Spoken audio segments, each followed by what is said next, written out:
Stop! Tu roules sur le boulevard BD, cet album est fait pour toi. Nello et Patrache. À Hoboken, près d'Anvers, Nello Das et son grand-père Johan reviennent de la ville avec leur carriole à main. Comme tous les jours, ou presque, ils ont vendu du lait sur les marchés. Mais quel est donc cet attroupement de corbeaux dans les hautes herbes? Ils tentent d'achever un chien à l'agonie, abandonné par son propriétaire. L'animal est aussitôt adopté et baptisé Patrache. Le trio vit dans le plus grand dénuement et la pauvreté.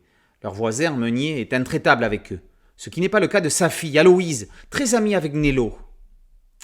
Les nantis n'ont rien à faire avec les gueux.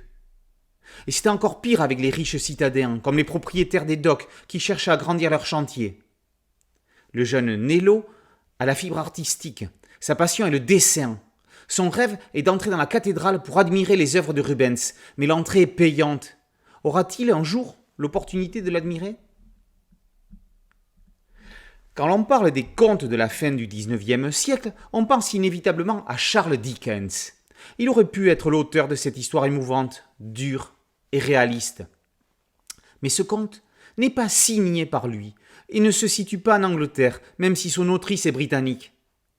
L'histoire se passe en Flandre et c'est Marie-Louise de la Ramée, alias Ouida, qui signe ce drame en 1872 dans le roman A Dog of Flanders.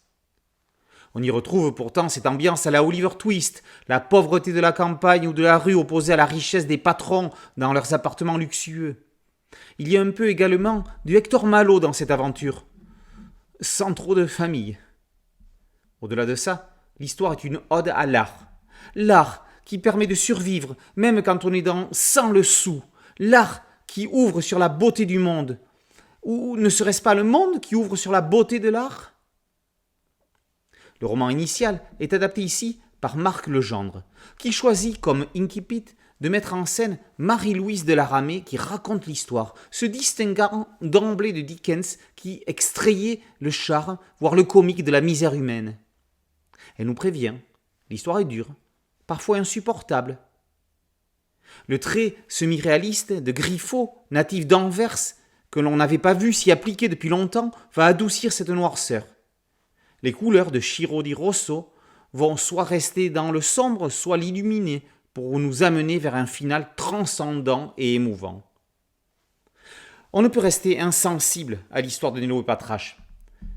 Et lorsque l'on a recouvré ses esprits après l'avoir refermé, on n'a qu'une envie, aller visiter la cathédrale d'Anvers et y admirer les œuvres de Pierre-Paul Rubens. Nello et Patrache, par Legendre et Griffo, et paru aux éditions Kennes. Boulevard BD, c'est un podcast audio et une chaîne YouTube. N'oubliez pas de liker, de partager et de vous abonner. A très bientôt sur Boulevard BD. Ciao.